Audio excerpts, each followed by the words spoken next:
ఈ మట్టి పాత్రలు కొత్తవి మార్కెట్ నుంచి తెచ్చాక డైరెక్ట్గా వంట చేయకూడదు. అలా చేస్తే అవి పగిలిపోతాయి. కాబట్టి వాటిని ఎలా సీజనింగ్ చేయాలో ఈరోజు చూద్దాం. మరిన్ని అప్డేట్ కోసం మా ఛానల్ని సబ్స్క్రైబ్ చేసుకోండి, బెల్ ఐకాన్ని క్లిక్ చేయండి. మట్టి పాత్రల్ని మీరు మార్కెట్లో మందపాటివి చూసి తీసుకోండి.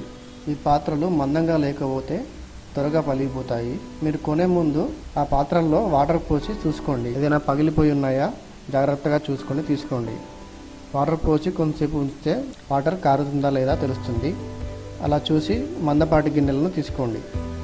ముందుగా మనం తెచ్చుకున్న మట్టి పాత్రల్ని బియ్యం కడిగిన నీళ్ళల్లో మూతలతో సహా నానబెట్టండి. బియ్యం కడిగిన వాటర్కి ఇంకా ఎక్స్ట్రా వాటర్ యాడ్ చేసి ఈ మట్టి పాత్రల్ని అందులో నానబెట్టండి. వీటిని 3 రోజుల పాటు నాననివ్వాలి. రోజు ఈ బియ్యం కడిగిన వాటర్ని మార్చుతూ ఉండండి.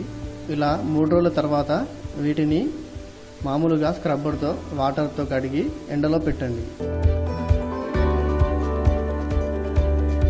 ఇవి ఆరిపోయాక ఇప్పుడు ఒరిజినల్ కొబ్బరి నూనెని తీసుకొని ఈ కొబ్బరి నూనెని పాత్ర మొత్తానికి అప్లై చేయండి.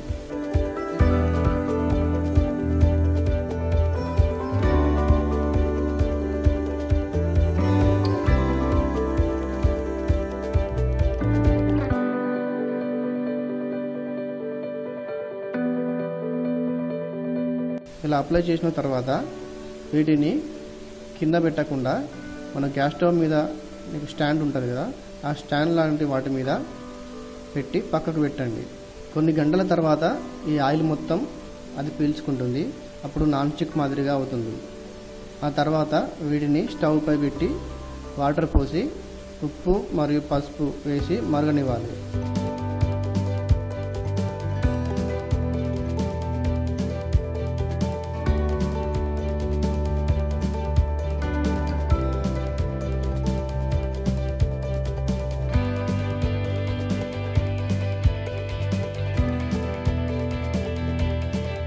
ఆ వాటర్ చల్లారిన తర్వాత వాటిని పారబోసి బేకింగ్ సోడా మరియు నిమ్మకాయ ఈ రెండింటితో కలిపి కడుక్కోండి.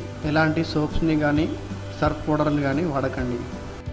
అంతే, ఇప్పుడు మీరు వంట చేసుకోవడానికి మీ పాత్రలు రెడీ అయ్యాయి.